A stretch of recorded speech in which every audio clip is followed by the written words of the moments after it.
राधे राधे, जय श्री हरि, जय माँ वृंदा। कार्तिक का महीना 18 अक्टूबर से प्रारंभ हो रहा है और ये महीना स्नान धर्म तप का महीना होता है। कार्तिक स्नान का महीना होता है और साथ ही साथ माँ वृंदा की पूजा का भी विशेष महत्व होता है इस महीने। तो जो भी श्रद्धा से माँ वृंदा की पूजा अर्चना करता है उस पर श्री हरि विष्णु की कृपा दृष्टि बनी रहती है और साथ ही साथ माँ लक्ष्मी जो वृंदा के स्वरूप में है तो उनकी भी कृपा दृष्टि आपके घर में बनी रहेगी। तो हम कार्तिक महीने में तुलसी जी की पूजा करते हैं। तो आपको तुलसी जी की पूजा किस तरीके से करनी है, तो आपको सुबह आपको जो है स्नान करने के बाद तुलसी जी जहाँ आपने लगाई है वहाँ की ज़मीन जहाँ पर रखा है वहाँ स्वच्छ कर लीजिए। उनके गमले को अच्छे से पोंछ दीजिए, कच्चा हो तो लीप दीजिए, पोंछ दीजिए गेरू से। और फिर आपको जो है पूजा करनी है। तो आपको दीप जला लेना है, जो हमारी पूजा का साक्षी होता है। तो आपको दीप जला लेना है, घी का दीपक हो, गाय के घी का, और उसमें थोड़े से अक्षत डाल दीजिए। और आपका जो दीपक हो अगर माटी का हो तो अति शुभ होता है पूजा में। और दीपक कभी भी ज़मीन में सीधे नहीं रखा जाता है, प्लेट पर रख दीजिए और माता को चुनरी अर्पित कीजिए। तो कार्तिक माह के जो पहला दिन होता है पूजा का तुलसी जी का, उन्हें चुनरी ज़रूर पहनाइए। तो चुनरी पहना दी। अगर आपके पास चुनरी ना हो तो लाल वस्त्र भी आप चढ़ा सकती। जैसे मैंने लाल कपड़ा रखा था, मैंने लाल कपड़ा चढ़ा दिया माता रानी को। तो ज़रूरी नहीं कि आपके पास चुनरी हो तो चुनरी मिल जाए, नहीं तो आप लाल वस्त्र पहना, लाल रंग प्रिय होता है। और कोई भी माता रानी की पूजा में लाल रंग की ही चुनरी चढ़ाई जाती है। और आपको प्रतिदिन जो है वस्त्र रूपी आपको माता रानी को कलावा अर्पित कर देना है। कार्तिक महीने में तुलसी जी की पूजा के साथ साथ तुलसी जी का विवाह भी होता है माता रानी का। और हमको जो है अक्षत जरूर अर्पित करनी चाहिए और अक्षत टूटे भी ना हो, आपको ये भी ध्यान रखना है।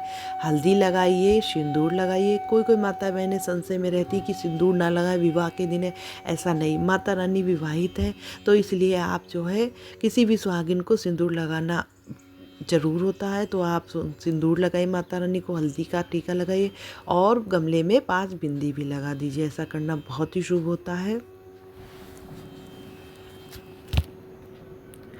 और धूप जलाइए माता रानी को।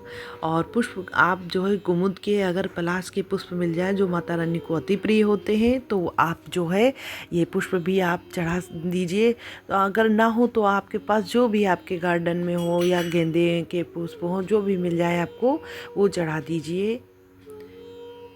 धूप बत्ती दिखाइए माता रानी को।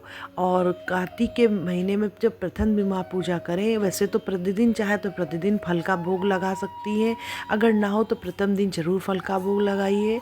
और आपको जो है भोग के रूप में साथ साथ आपको जो है मेवे और ये बतासा या मिश्री कोई भी चीज़ हो तो प्रतिदिन माता रानी को कार्तिक भर आपको भोग जरूर लगाना। वैसे भी पूजा में लगाना चाहिए लेकिन कार्तिक में तो जरूर भोग लगाना चाहिए।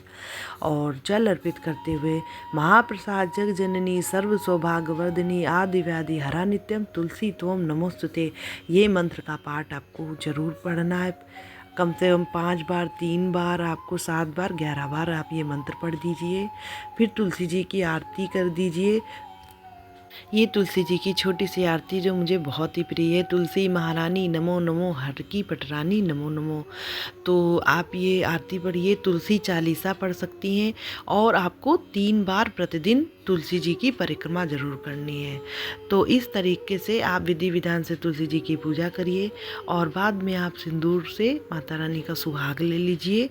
ऐसा करना बहुत ही शुभ होता है हर सुहागिन महिला के लिए। तो सुहाग ले लीजिए आप। और आपको क्षमा याचना मांगनी है कि माता रानी अगर आपकी पूजा में मुझसे कोई त्रुटि हो गई हो तो मुझे क्षमा कर दीजिए।